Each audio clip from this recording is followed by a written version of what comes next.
Tyreek loses to the fastest man in the world, it won't matter because he lost to the fastest man in the world.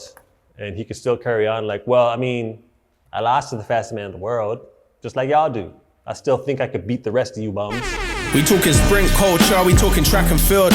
When the gunshot lick it, give a man the chills. We talking speed demons like Usain. The red track where a legend really makes their name. The US and Jamaica, they run the sprinting game. There's nothing like the Olympics for your claim to fame. When you break the world record, you show you ain't the same. From the men to the women, times are insane.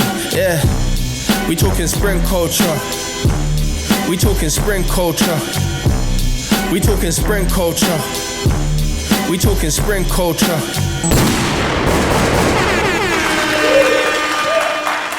What's up, everybody, and welcome to season 3 of Sprint Culture. I am your host, Anson Henry.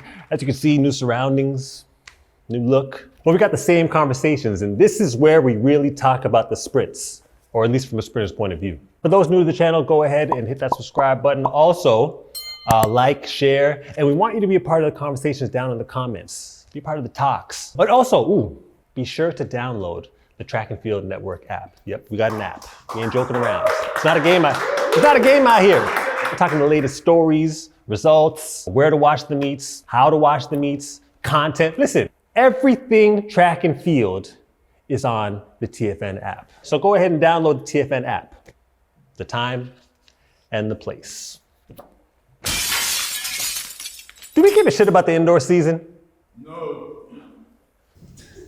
The disrespect. Well, I'll be honest, I've been fighting a losing battle trying to get people hyped for some of these matchups, especially coming off the hot Olympics. There's something happening these days. It's just this thing where people just don't want to compete indoors. And indoors used to pop back in the day. I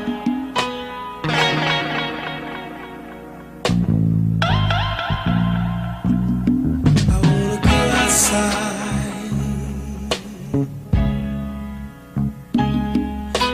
Indoors is going to mean something when the athletes say that it means something. All I'm trying to say is, Miga, make indoors great again. Really? Did you say that? Make indoors great again. It's a bit controversial. We're trying to, but I'm talking about indoors. Make it great again. What's wrong? Being great is controversial these days. I mean, there's been some sightings. Noah Lyles, the Olympic champion. Keyshawn Thompson, silver medalist. Messiah Russell, Akira Nugent in the 60-meter hurdles. 60-meter hurdles. Yeah, it's like, Hurdles as well. yeah, like the shorter version of it. Mondo, pole vaulting. You love some pole vault, right? Pole vaulting through the roof. Grant Holloway, obviously doing his thing indoors, trying to be the first person in history to win 3 world championships indoors and 3 world championships outdoors in the hurdles, the sprint hurdles. Let's give it up for like, he won the outdoors as well. And he won the indoors. It's not even a race. As you can see, indoors isn't seen as favorable for a lot of people. And a lot of the athletes say, well, there's not enough money to compete indoors, so whatever, I'm not gonna compete. It's not like indoors you're running for free, and you're obviously training at home for free, so what's the difference? Let me take this time to bring up Keyshawn Thompson once again, because as the Olympic 100-meter silver medalist, he's gonna be attending the World Indoor Championships in the 60-meter dash. Give it up for Keyshawn. What?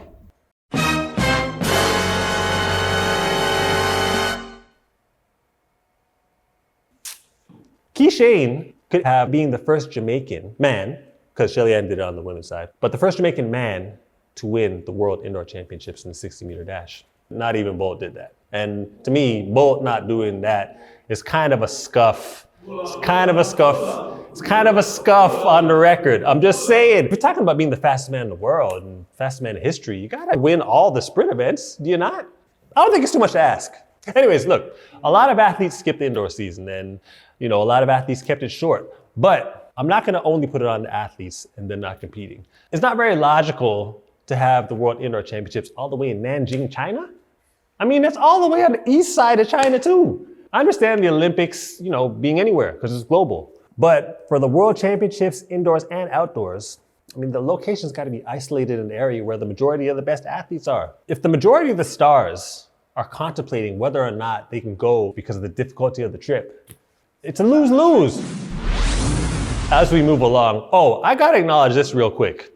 The outdoor 60 meters is not a real 60 meters. Respect. If you're in a country that doesn't have indoor facilities, you gotta do what you gotta do to get a world indoor standard. Cool. But you're not gonna get the respect for the time until you do it inside. And there's no way around that. And look, y'all were complaining to me when I was saying that Keyshane's 6.48 outside when he was in Jamaica was kind of questionable because it was outside. But when you seen that Caucasian sensation, Lockie Kennedy in Australia was 6.43, all of a sudden all you guys were like, the Caucasian sensation from Australia, Lockie Kennedy. No, he's a Caucasian sensation, Lockie Kennedy, 6.43. Number 1 in the world right now, man. You're not aware? I had my questions about Keyshanean, but when y'all saw that, all of a sudden you guys were like, okay, hold up. I find that disrespectful. All I'm saying is the 60 meters is an indoor race, which is why the World Indoor Championships happen inside.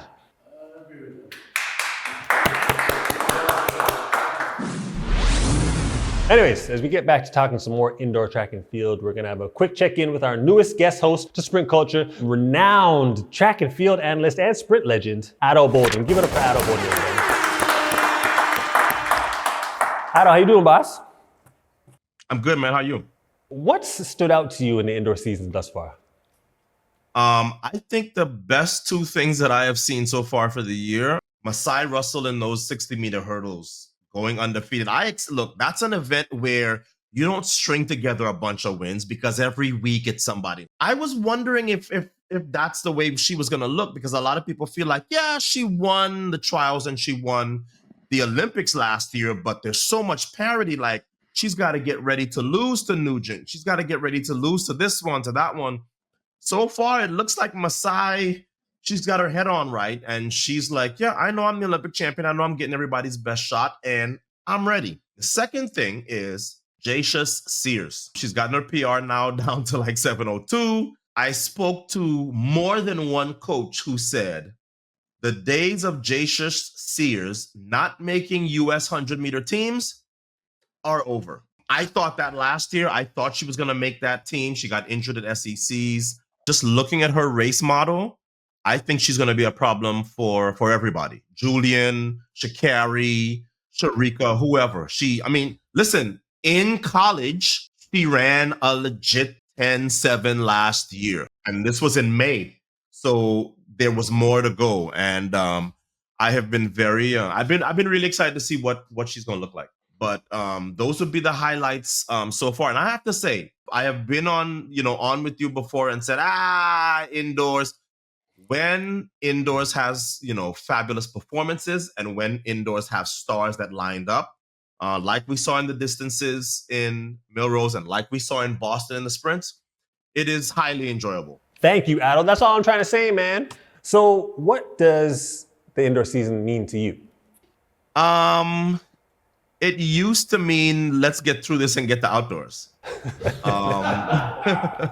I used to always try to use indoors to see, is there anybody who's showing me something indoors that I think is going to translate to outdoors? And last year, it was easy. It was Julian Alfred.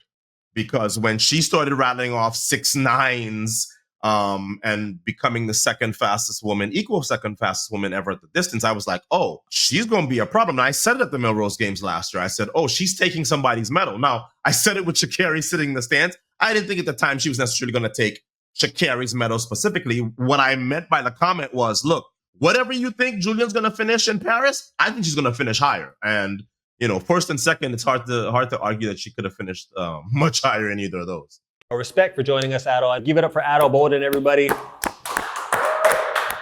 Looking forward to seeing you joining us more often here on Sprint Culture, my guy. Absolutely. A major story that has arisen as of late in the sprint world is that the fastest man in the world, Noah Lyles, is going to be racing wide receiver in the NFL, Tyreek Hill, this summer in 2025. Yeah, great. You guys are joking, right? The fastest man in the world? How is this even happening? This is the highest title in our sport, arguably in all the sports.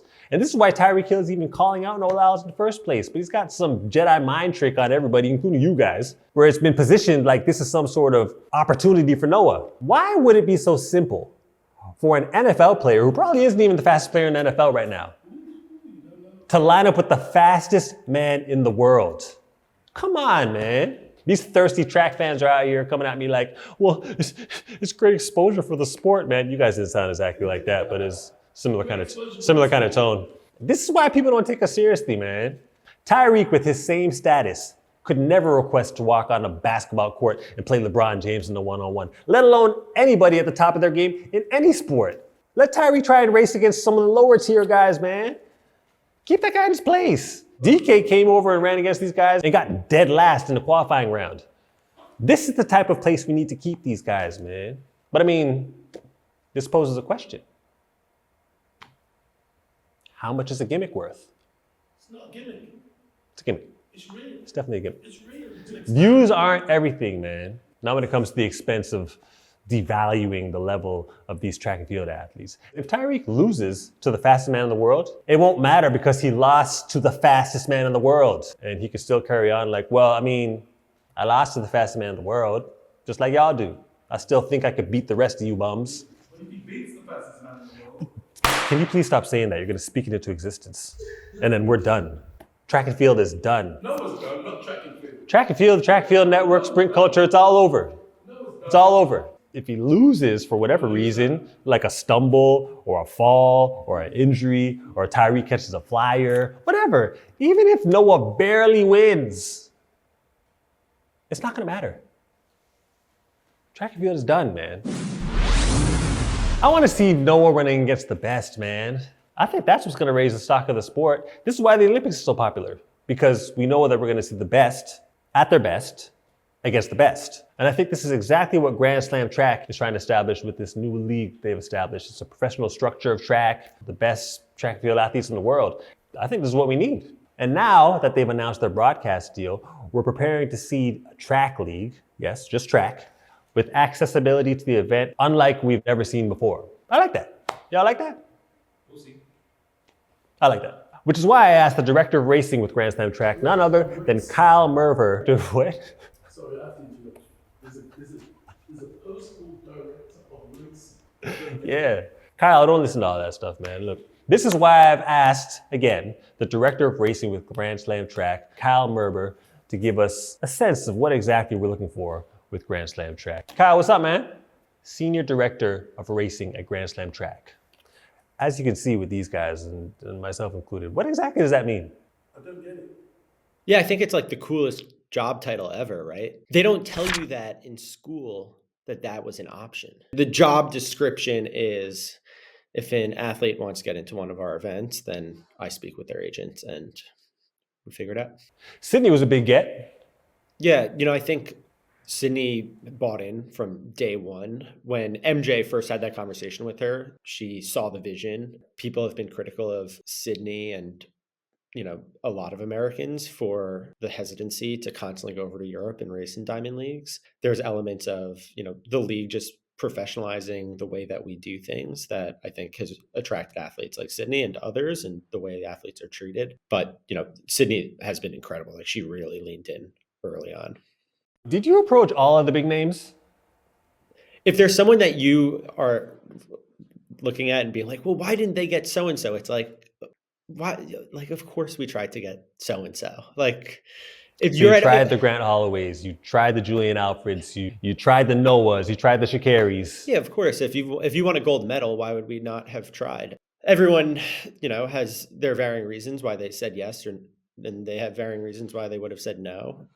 There's no hard feelings or anything. Some fans are choosing to focus on like who's not there. And it's like, well, let's look at who is here. Like we've got 48 of the best athletes in the entire world. And we already know who, what, when, where they're going to be racing this season. Like that is such a huge unlock that has never happened in the sport. We have 6 individual gold medalists from Paris. 16 athletes that have won an Olympic title or a world title, 39 athletes who are ranked in the top 8 last year. And that's not including, Devin Allen, who was in the NFL, or Zarnell Hughes, who was on the podium the year before and just had some injuries. We have like such an elite crew of athletes assembled. And again, like there are the challengers. All right, let's talk about this racers, challengers stuff you guys got going I know on. there's some education piece to like the new verbiage. There's 96 athletes that will compete in a given slam. 48 of them will have committed to doing all 4 up front. Those are our racers. And then the challengers, that's like you sign up on a one-off basis, or you come in, you come out. Hey, you're going to do Philly. You're not going to do Miami. It's going to be really competitive just to get in. I always think of it as Formula One, where there's 20 drivers and you know exactly who, what, when, and where they're all going to be racing. And the 21st driver probably feels like they deserve to be sitting in one of the cars. But for the sake of the fans and that experience, it's really easy to know and follow 20 athletes. This is what I'm now excited for. And now that all the athletes are out there, it's like, all right, well, let's like dig in. Let's like analyze who we're going to be able to watch. And that's something that the sport has been able to do when you figure out who's on the start list the day before. Now we can. So April 4th to 6th, Kingston, Jamaica. May 2nd to 4th, Miami. May 30th to June 1st, Philadelphia. June 27th to June 29th is Los Angeles. Do you think it's going to be tough to get fast times so early in the season? I think right now people race all the time in April, May, June, but they just do it at high school meets when no one's watching. And from a fan's perspective, would you rather someone go time trial at a high school meet, or would you rather see them race the best athletes in the world? And then if they get beat, talk about like narrative building, right? At the end of the day, it's just about great races. Athlos has arrived, Alexis Ohanian's women's only track meet. But I see that Ohanian actually took a shot at you guys on Twitter. I'm paraphrasing, but he was basically saying that Grand Slam track is requiring the women to have to ask permission to compete other places and how it's not athlete friendly. What was the general Grand Slam track interpretation of what he was saying here? I think like there's been just a lot of misinformation that's always floated around since the league first started. We have Gabby Thomas in the league. We have Brittany Brown. We have Alexis Holmes, like tons of athletes that did Athlos. I don't know if that was just misinterpreted, but no, athletes can do whatever they want. You just have to show up to ours. That's it.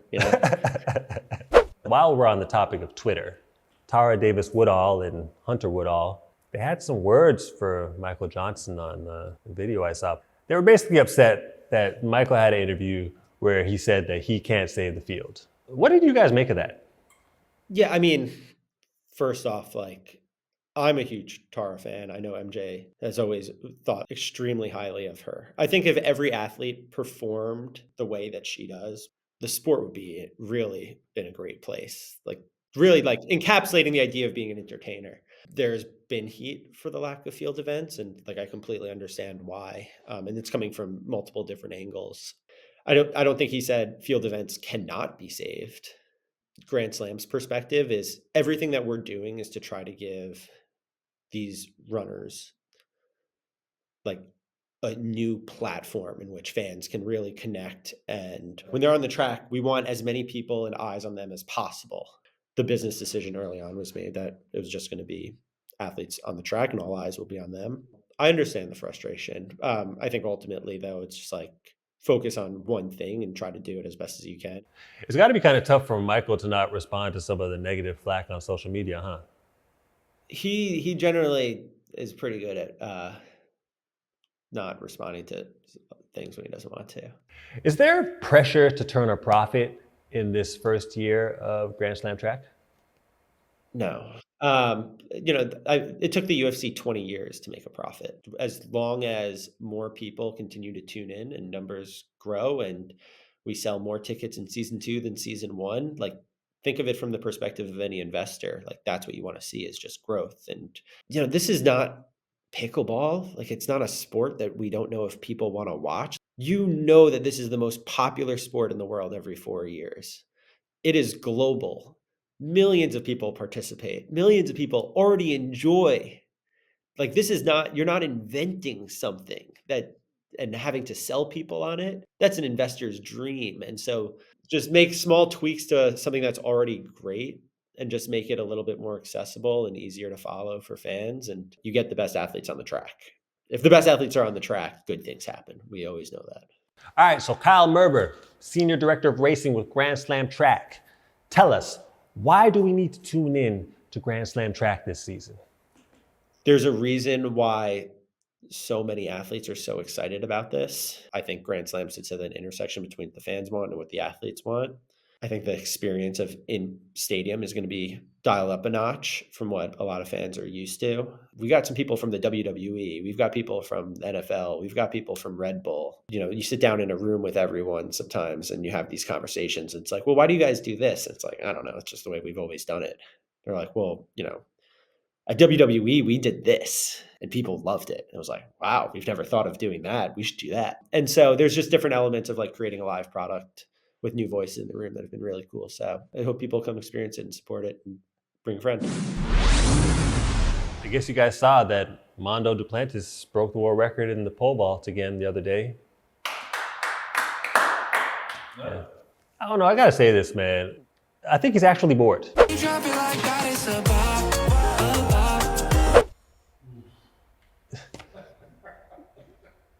Man's running 100 meters against Carson Warholm. Come on, man. He needs some competition, and he's not gonna get that anytime soon. It looks so easy. Sometimes it is. Sometimes it is. Look, I got a little suggestion, all right? Why don't we just let Mondo compete by himself? No, I disagree with that. I think it's logical. Him dominating this event isn't helping the pole vault, man, and we're not even paying attention to the rest of the competitors. And you can make a spectacle out of it, at least for a period of time. Yo, let this man just go for world records. It's kind of like nonsense. I mean, he's already doing it. If you saw this last world record that he broke it by like 20 centimeters. So that's like 20 Mondo-only competitions that we can have in the bank. And that's money in the bank. He can start at a higher height, just keep on breaking the world record centimeter by centimeter at a time. The other pole vaulters can actually compete amongst themselves. You know, then it becomes a competition again. You don't agree? Is it disrespect? I'm trying to get the other competitors back in the spotlight, man. This is the way. You know, if we're being totally honest, this is pretty much what's happening already right now. Mondo sits and waits, those guys jump, and then it's the Mondo show at the end of it. All I'm saying is, why not just own it? We need the Mondo-only competitions. I love the field events, man. I love them. Not all suggestions are good, but I mean, we could be open to a suggestion here and there. There's no field events in Grand Slam Track, no field events in Athlos. Mo Farah has got Run GP coming up. There's not gonna be no field events in that. Field events have been getting pushed around and set aside a lot these days, which is why I believe that there's been so much pushback as far as this new jump zone concept in the long jump. It's a new rule that's eliminating fouls by removing the takeoff board, and all jumps are gonna be measured. Taking the board away it's crazy, I get it. I mean, it's the long jump, that's the skill in it, right? Right, guys? But hold on one second. I understand it's a skill to hit the board, but I'm getting tired of all these fouls, man. These fouls are actually interfering with my ability to enjoy the long jump. I don't think I'm the only one. There at least needs to be some sort of compromise. We need to innovate. We need to incorporate new things and new ideas, but not drastic, ridiculous ones. I totally am with my fellow coaches and athletes that actually really love the idea of the board still being there and the accuracy and the skill of kind of still trying to hit the board. And I feel like I've come up with a bit of a solution that I feel would make everyone happy, and that to me makes much more sense. Because when she jumped and rolled forward, it then gave her the foul. And so I think she's going to try her best to try and protest that. Yes, listen to Tara Davis-Woodhall. You see them show, plus 15 centimeters or minus 4 centimeters or whatever. You measure the jump from the static point at the back of the foul zone. Let's say they foul out by 5 centimeters, they're 5 centimeters over. They don't get a foul, they just get that taken off of their longest jump. So if they jump 680 and they're 5 centimeters over, they take that off, so their jump is 675. Let's say that the next athlete comes down 10 centimeters behind the foul line.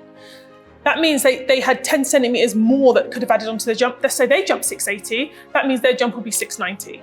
Every single jump counts. The board still makes a difference because you really want to stay on the right side of the board, because otherwise if you go over, that will be taken off and deducted off your jump. Nothing changes. And if they did, let's say they did get penalized by that distance being taken off. I think the athlete would prefer that, but they don't want that to happen. They don't want any distance taken off. So they would try to stay on the good side of the board and then get distance added to their jump, right? We don't want to see no jumps, but we can see when someone does a no jump and then they get penalised for it. Oh, that looks like was a foul. And that was big. It was big. That would have been very, very big, and he knows it.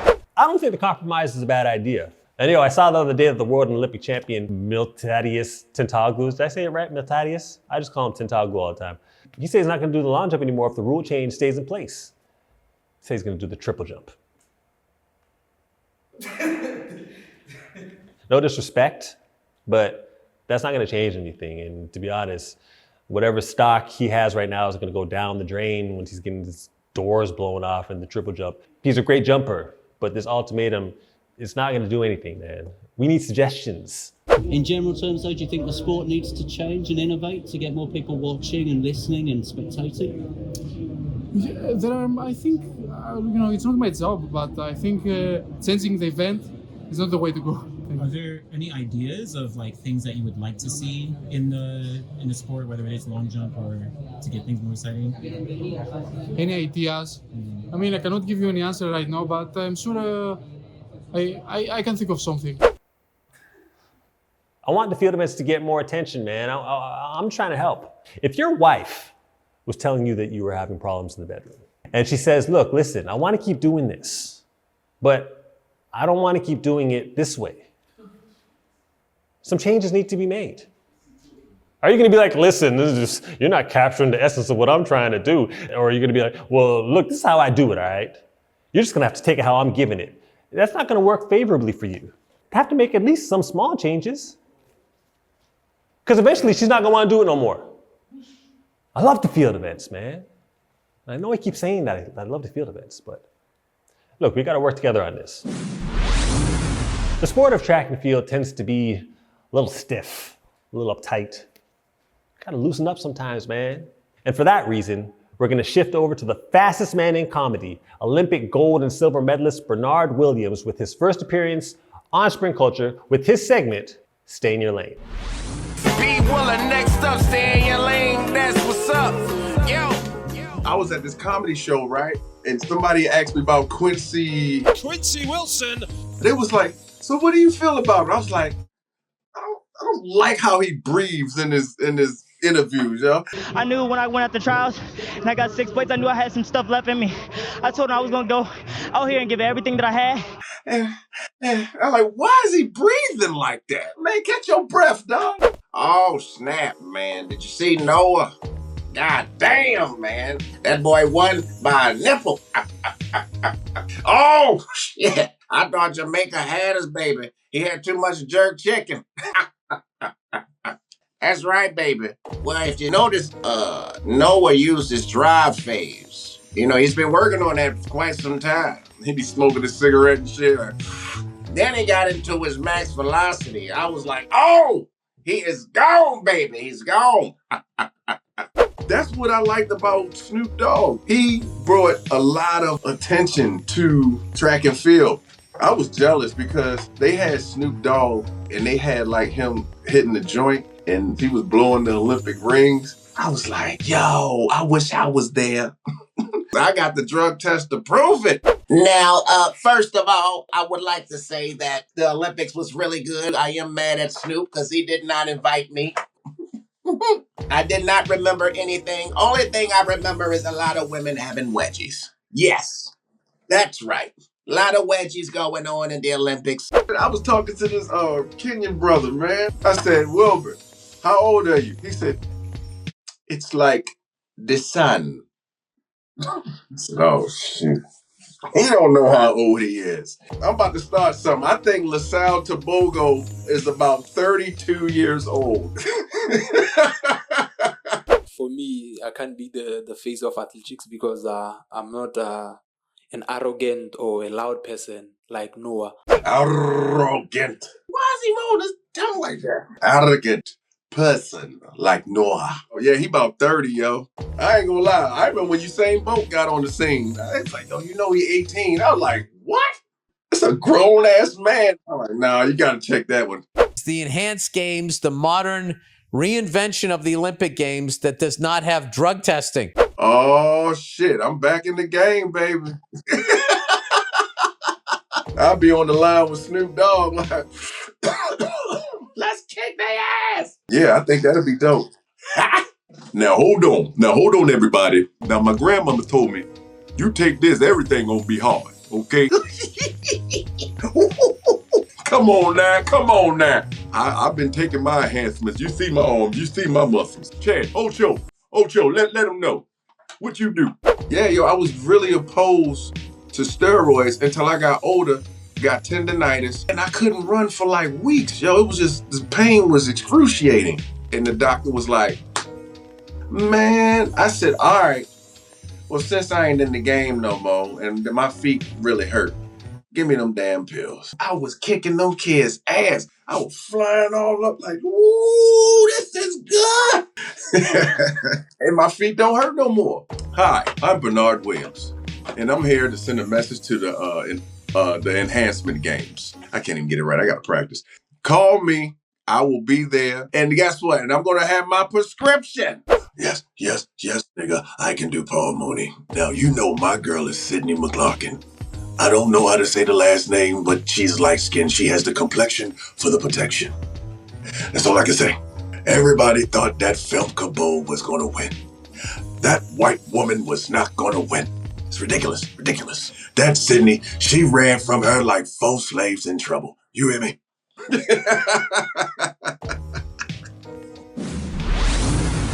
Well, that's all we got for you here today on Sprint Culture, folks. Hope you enjoyed the show. Hope you enjoyed the new surroundings, the new vibes, you know what I'm saying, being out on the track. I really feel like I'm ready to go. You think I should give another go, guys? Disrespect. Don't forget to like, share, subscribe, and also jump down in those comments. We want y'all to be a part of the talks. And yo, don't forget to download the TFN app for the who's, the what's, the where's, the when's, the why's of track and field. This has been Sprint Culture. I'm your host, Anson Henry. You are now up to speed. We talking sprint culture. We talking sprint culture. 60-meter dash. Can you get off of that? We're still on that?